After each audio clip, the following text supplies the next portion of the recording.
శ్రీగురుభ్యో నమః. వినా వెంకటేశం ననాదో ననాదః సదా వెంకటేశం స్మరామి స్మరామి. హరే వెంకటేశం ప్రసీద ప్రసీద ప్రియం వెంకటేశం ప్రయచ్చ ప్రయచ్చ. అహం దూరతస్మే పదాంబోజయుగ్మ ప్రణామీశ్చ యాగత్య సేవాం కరోమి.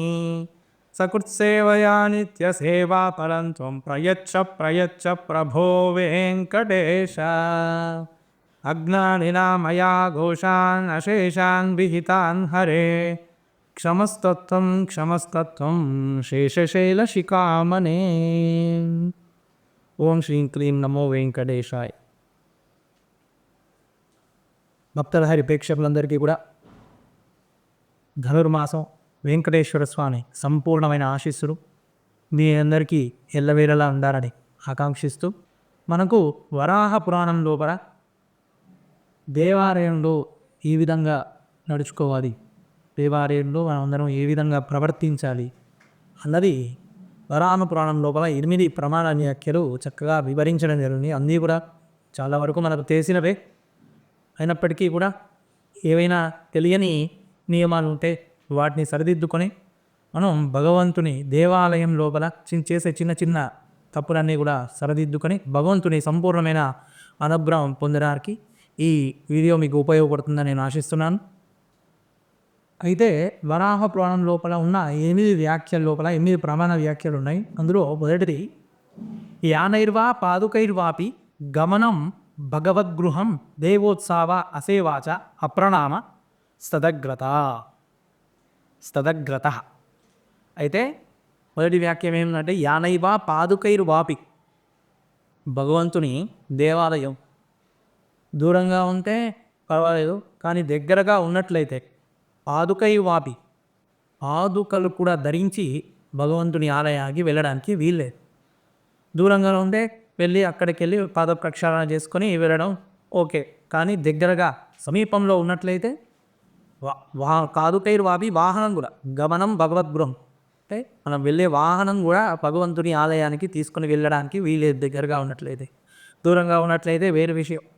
అంతేకాకుండా దేవోత్సవ అసేవాచ అప్రణామ స్తదగ్రత, అంటే దేవాలయంలో మనం వెళ్ళే సమయానికి ఉత్సవం అనేది దేవోత్సవ అసేవాచ, మనం వెళ్ళే సమయానికి అక్కడ భగవంతుని ఉత్సవం జరుగుతున్నట్లయితే అక్కడ ఆ ఉత్సవం లోపల ఏదో విధంగా ఏ చిన్న సాయమైనా భగవంతుడికి పూజాది క్రతువుల్లో కానీ ఏదో విధంగా అక్కడ సాయం చేయకుండా తిరిగి రావడం, దేవోత్సవ అసేవాచ, సేవ చేయకుండా తిరిగి రావడం. అంతేకాకుండా అప్రణామ స్తదగ్రత, భగవంతునికి ఆ ఉత్సవంలో నమస్కారం చేయకుండా వచ్చేయడం. ఇది మొదటి నియమం. మొదటి నియమంలో ఇవన్నీ కూడా మనకు చెబుతున్నారు. యానేవా పాదుకైర్వాపి గమనం భగవద్గృహం దేవోత్సవ అసేవాచ అప్రణామ స్తదగ్రత. రెండవ నియమం లోపల ఏకహస్త ప్రణామశ్చ పునస్తు ఆత్మ ప్రదక్షిణం ఉచ్చైష్ట చైవ సాచోసే భగవత్ వందనాధిపం. ఏం చెప్తున్నారు? అందరికీ మనకు తెలిసిందే. ఏకహస్తే నమస్కారం నకుర్యాదని పెద్దవాళ్ళు చాలా మనకు చెప్తూ ఉంటారు. భగవంతుడికి కానీ పెద్దవాళ్ళకి కానీ నమస్కరించే సమయం లోపల ఇలా వంగి ఒకే చేత్తో నమస్కారం చేసుకునే వాళ్ళు చాలామంది ఉన్నారు. కానీ అలా చేయకూడదు. మనకు సినిమాల ప్రభావం, హీరోలు అలా చేస్తున్నారని చెప్పేసి మనం దాన్ని అవలంబిస్తున్నాం. కానీ ఇప్పుడు కూడా ఒక చేత్తో నమస్కారం ఎప్పుడు కూడా చేయకూడదు. 2 చేతులతో చక్కగా హృదయానికి ఎదురుగా చేతులుంచి భగవంతుడికి ఎదురుగా నిలబడి చక్కగా భగవంతుని చూస్తూ ఆ మూర్తిని హృదయంలో నింపుకునే చేసేదే ఈ నమస్కారం. కాబట్టి అలా నమస్కారం చేయాలి. ఏకస్త పరామర్శ పునస్సు ఆత్మ ప్రదక్షిణం. ఏమంటున్నారండి?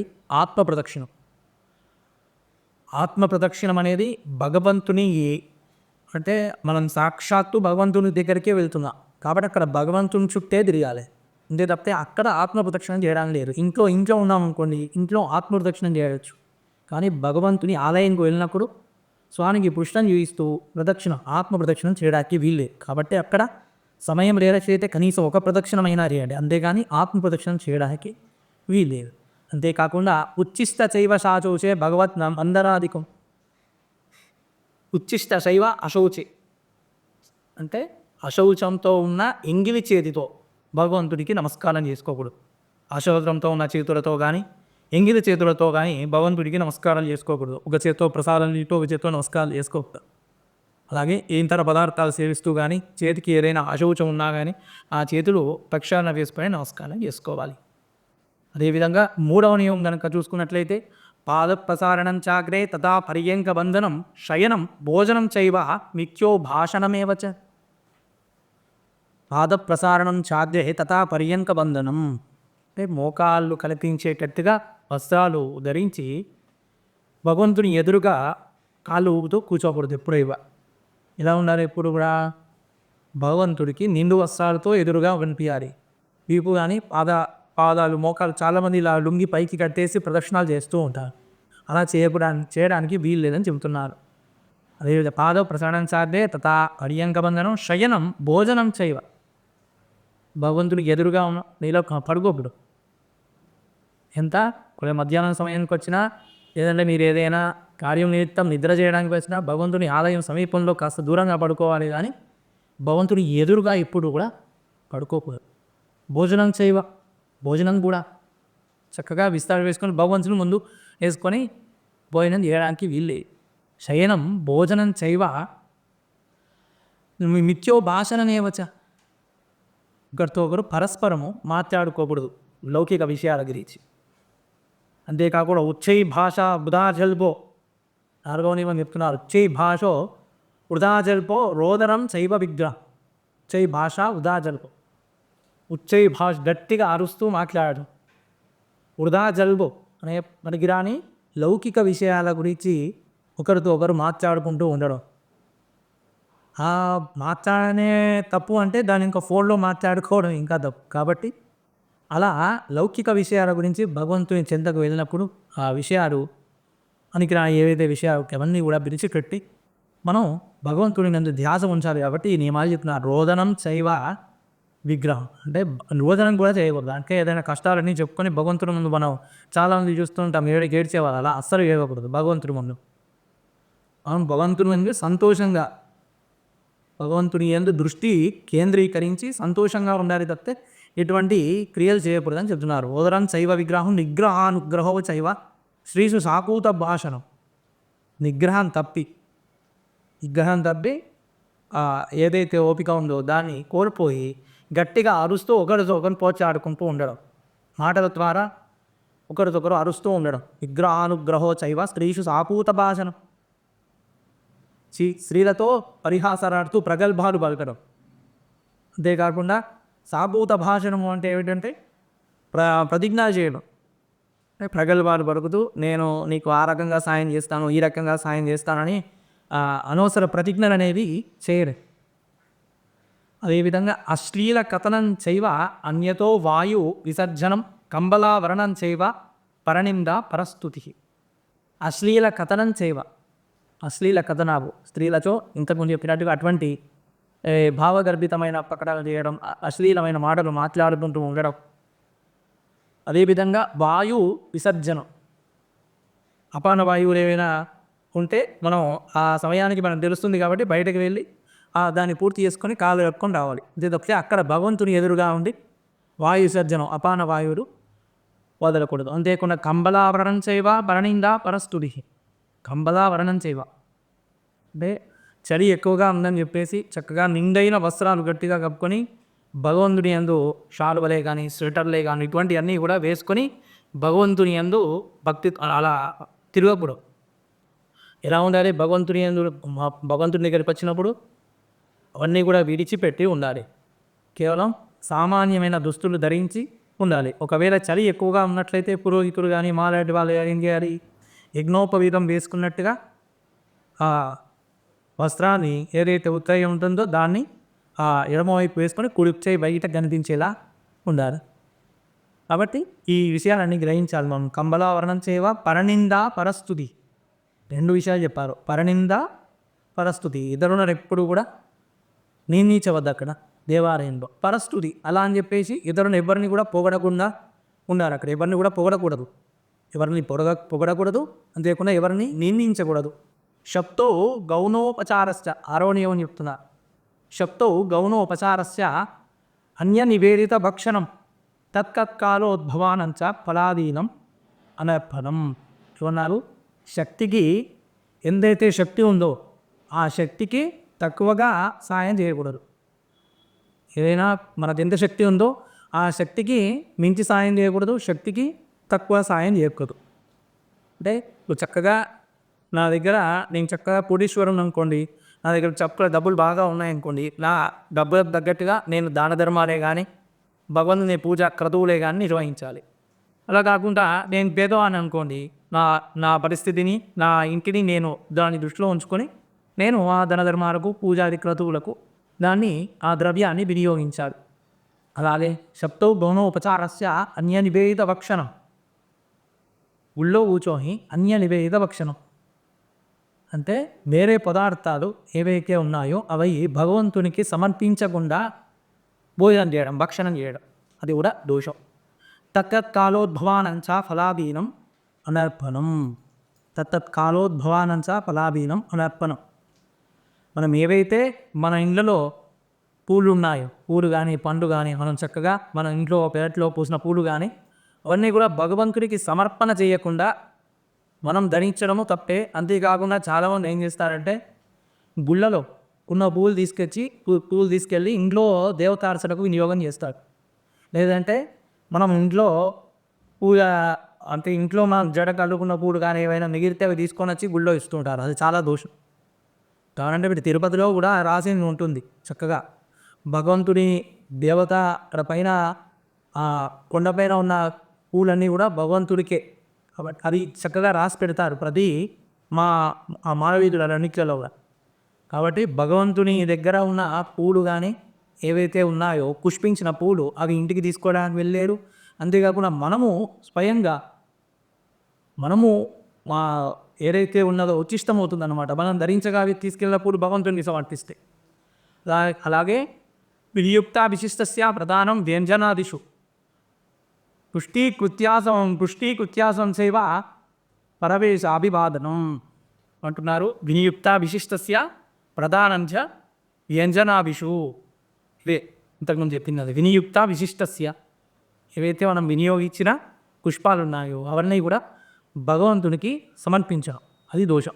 అంతేముందా పుష్టికృత్యాసం సేవ ఏమంటున్నారు? పృష్టం అంటే భగవంతుడికి పుష్టికృత్యాసం సేవ, భగవంతుని ఎదురుగా పృష్టం పెట్టి ఆసనం వేసుకొని కూర్చోకూడదు. పరేషాం అభివాదనం, వారి గురించి వీరి గురించి అక్కడ మాట్లాడకూడదు. అంతేకాకుండా ఇతరులకు నమస్కారం చేయకూడదు. పరేషాం అభివాదనం, ఇతరులకు ఎవరికి కూడా అక్కడ నమస్కారం చేయదు. ఎవరికి నమస్కారం చేయాలి? భగవంతుడికి మాత్రమే అక్కడ నమస్కారం చేయాలి. అంతేకాకుండా ఏమంటున్నారు? గురువు మానం నిజస్తోత్రం. ఒకవేళ మన గురువుల గురించి కానీ మాట్లాడాల్సి వస్తే అక్కడ వారిని పొగడకుండా ఉండాలి. మనసులో పొగడాల్సిన అనిపిస్తే మనసులో అనుకొని అక్కడ పొగడకుండా దాన్ని అక్కడ ఆపుకోవాలి. అంతేకాకుండా నిజస్తోత్రం, గురువులనే పొగడకూడదంటే మన గురించి అసలే పొగడకూడదు. నిజస్తోత్రం ఆత్మస్తుతి, మన గురించి మేము చాలా గొప్పవాళ్ళం అది ఏదని మన గురించి మనం కూడా ఎప్పుడు కూడా గొప్పగా మాట్లాడుకోకూడదు. దేవతా నిందనం తథా, దేవతలను నిందించకూడదు, అది కూడా మహాదోషం.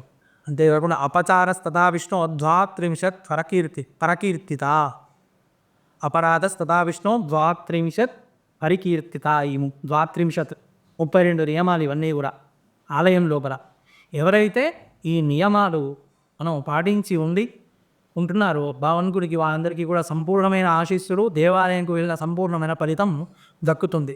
అంతేకాకుండా అపరాధస్తథా విష్ణు ద్వాత్రింశత్ పరికీర్తిత, ఒకవేళ ఇవి చేసినట్లయితే దేవాలయానికి వెళ్ళిన పుణ్యం రాకపోను, ఇతర పాపం అనేది తీసుకున్న వాళ్ళం అవుతాం. కాబట్టి ఇవన్నీ విషయాలు చెప్తున్నానని చెప్పేసి దేవాలయంకి వచ్చే భక్తులు ఎవరైతే ఉన్నారో వాళ్ళు ఇన్ని నియమాలు ఉంటాయా అని చెప్పేసి భయాందోళన పూజై గుడికి వెళ్ళకుండా మానేస్తే అది ఇంకా పెద్ద దోషం.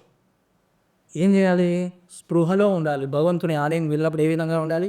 ఏకాగ్రత చిత్తం చేత భగవంతుని ధ్యానిస్తూ భగవంతుడిపై దృష్టి ఉంచి లౌకిక విషయాల పట్ల మాట్లాడకుండా, వాళ్ళ గురించి వీళ్ళ గురించి మాట్లాడకుండా, అవన్నీ మనం తెలిసిన విషయాలు ఇవన్నీ కూడా హరాపురాణంలో చక్కగా వివరించాలని మీరు చెప్తున్నా. అన్నీ మనం తెలిసిన విషయాలే. వాళ్ళ గురించి వీళ్ళ గురించి గుళ్ళో మాట్లాడడం ఎప్పుడు కూడా ఏం చేస్తాం, ఎప్పుడు భగవంతుడికి నమస్కారం చేస్తూ ఉంటాం. ఎలా ఉండాలి చిన్న చిన్న విషయాలు మనకు చెప్తారు. అక్కడ ఇక్కడ ఉన్నవి భోజనాలన్నీ అంటే వేరే వేరే దగ్గర ఉన్న పదార్థాలు భగవంతుడికి నివేదన చేయకుండా తీసుకోం కదా ఎక్కడ కూడా. అలాగే పుష్పాలు కూడా అంతేగా. అన్ని విషయాలు మనకు అన్నీ దాదాపుగా తెలిసినవే. కానీ ఇంకా మనం కొంచెం జాగ్రత్తతో ఉండే మనం భగవంతుడి అనుగ్రహం సంపూర్ణంగా పొందవచ్చని వరాహ పురాణంలో ఉన్న ఈ నియమాలు మీ అందరికీ అందించాలని ఈ నియమాలు తీసుకువచ్చాం. అంతేకాకుండా మరి భగవంతుని ఒకవేళ ఇంత తెలిసి కానీ తెలియక కానీ ఏమైనా మనం మానవులం మతిమరుపు ఇవన్నీ మర్చిపోవడం ఇవన్నీ కూడా మనకు సహజంగా ఉన్న గుణాలు. కాబట్టి ఏవైనా మనం తెలుసో తెలియక చేసినా ఆ తప్పులు ఉన్నాయనుకుంటా. అజ్ఞానినా మయా దోష అశేషాన్ విహితాన్ హరే క్షమస్తత్వం శేషశైల శిఖామనే అని భగవంతుడే చెప్పినారు కదా. ఆ శ్లోకం ద్వారా భగవంతుని ఎలా ఋషులు చెప్పినారు కదా. కాబట్టి మనం ఏం చేయాలి, అక్కడ కూర్చొని ఒకవేళ తెలిసి కానీ తెలియక కానీ ఏదైనా తప్పులు చేసినట్లయితే మనం ఏ క్షేత్రానికి వెళ్ళినామో ఆ క్షేత్రం లోపల శివాలయం అయితే పంచాక్షరి చక్కగా కూర్చొని ఆ సమయం లోపల ఇంకా ఒక 5 నిమిషాలు అయిపోతుంది, 105 నిమిషాలు పంచాక్షరి చక్కగా కూర్చొని అక్కడ నమశివాయ పంచాక్షరి జపించి తెలిసి తెలియక ఏవైనా తప్పులు చేస్తే భగవంతుడు క్షమిస్తాడని. కరచరణ కృతం వా కాయిదం కర్మజం వా శ్రవణ నయజం వా మానసం వా అపరాధం విహితమా అవిహితం వా విహితం అంటే తెలిసి ఉండడం, అవిహితం అంటే తెలియకుండా ఉండడం. తెలిసి తెలియక చేసిన తప్పులన్నింటినీ కూడా భగవంతుడు క్షమించాలి అన్న ఉద్దేశం చేత అక్కడ కూర్చొని శివాలయం అయితే నమశివాయ, ఏదైతే విష్ణు ఆలయం అయితే అష్టాక్షరి నమో నారాయణ అని 105 నిమిషాలు చక్కగా జపించుకొని వస్తే ఆ సంపూర్ణమైన దేవాలయ దర్శన ఫలితం అనేది మనందరికీ కూడా చక్కగా కలుగుతుంది. కాబట్టి ఈ విషయాలన్నీ మనందరం దృష్టిలో ఉంచుకొని ఆయా దేవాలయాలకు వెళ్ళి భగవంతుని సంపూర్ణమైన ఆశీస్సులు పొందుదాం. లోకా సమస్త సుఖినో భవంతు.